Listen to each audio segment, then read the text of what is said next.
Hi, this is Katrina from Earthheim, and fall is soon approaching, but this is still a really good time to get some plants in the ground. And I've been here in my native plant nursery going through some things, straightening up and doing an inventory, and so I thought I'd share some of the plants I have left. And so in gallon sizes, something that you might be interested right now is some New England aster, and it is absolutely gorgeous right now. I think all of them have blooms on them. This one has just started a flower. It's so pretty. Pollinators love it. It's great for them in the fall. Here I have some Bradbury bee balm. This flowers earlier than your other typical bee balms. This one isn't very common. Stays shorter and bushier at about 18 inches tall. It can kind of stay evergreen throughout the winter.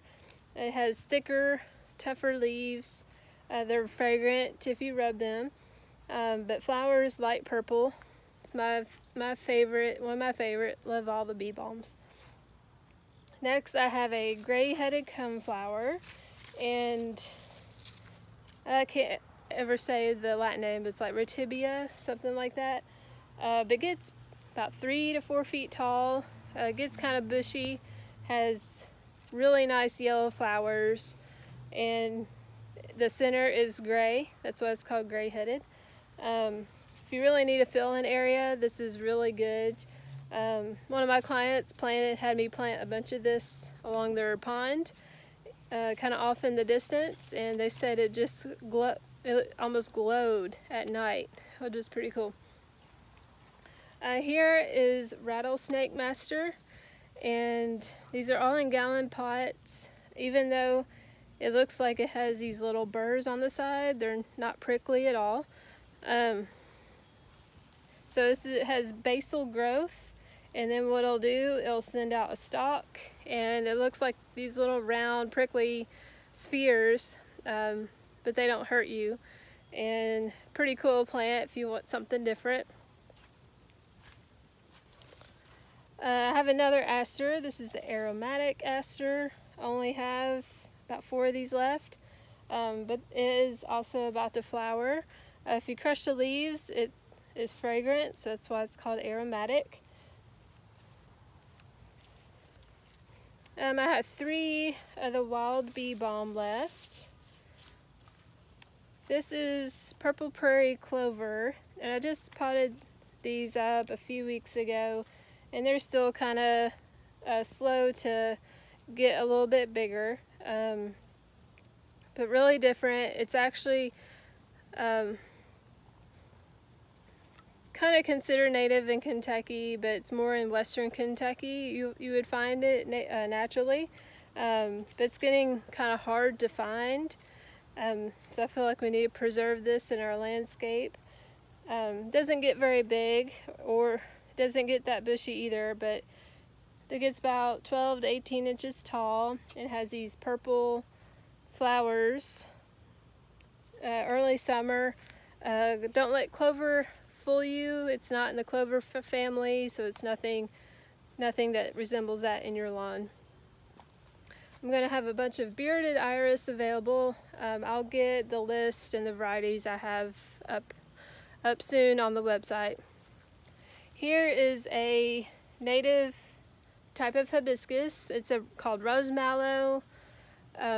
Gets about 5 feet tall and wide. Has pink hibiscus looking flowers, so that's really cool if you like hibiscus.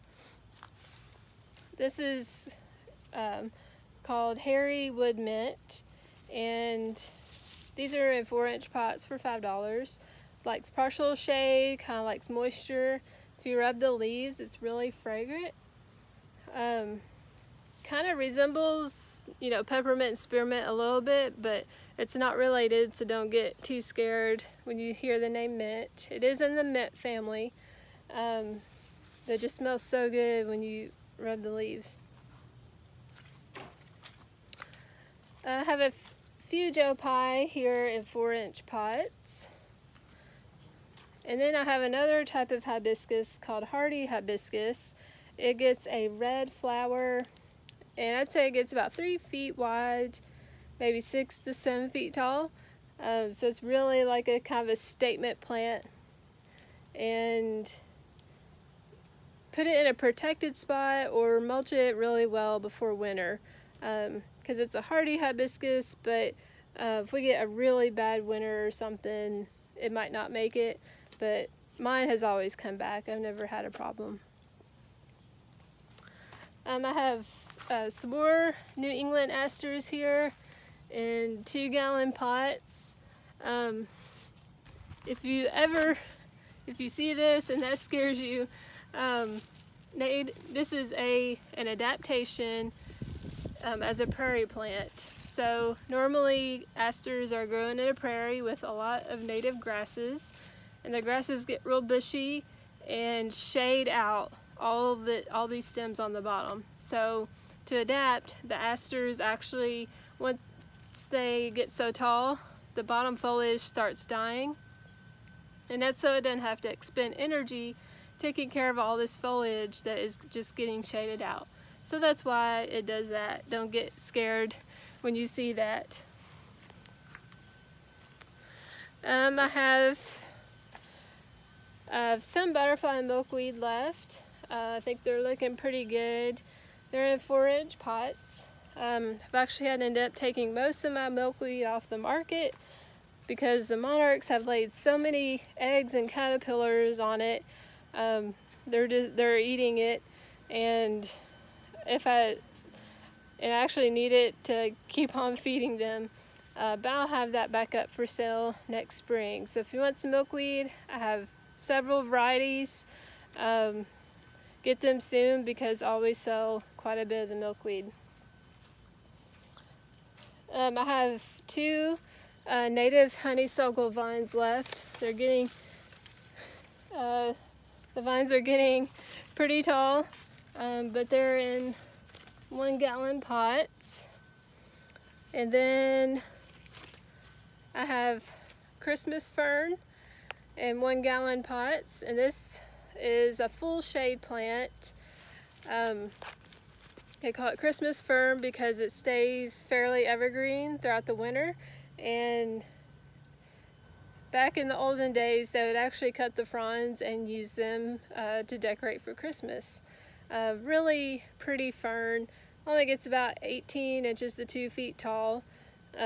Ferns do like moisture, so that's something you want to be aware about, but just a very pretty looking fern.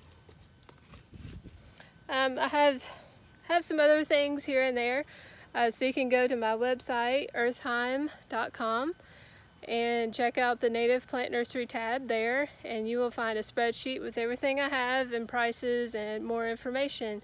So if you'd like to put in an order, just email me, and all the ordering instructions are on that spreadsheet. And happy fall!